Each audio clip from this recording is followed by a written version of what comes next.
In today's video, I'll show you how to add a clickable link in Canva to make your designs interactive and professional.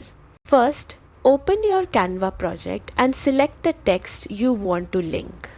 Once highlighted, look at the top toolbar and click the three dots to reveal more options. Find the link icon. It looks like a chain, and click on it. A small box will appear where you can paste your web URL, link to another page in your design, or connect to a file or email.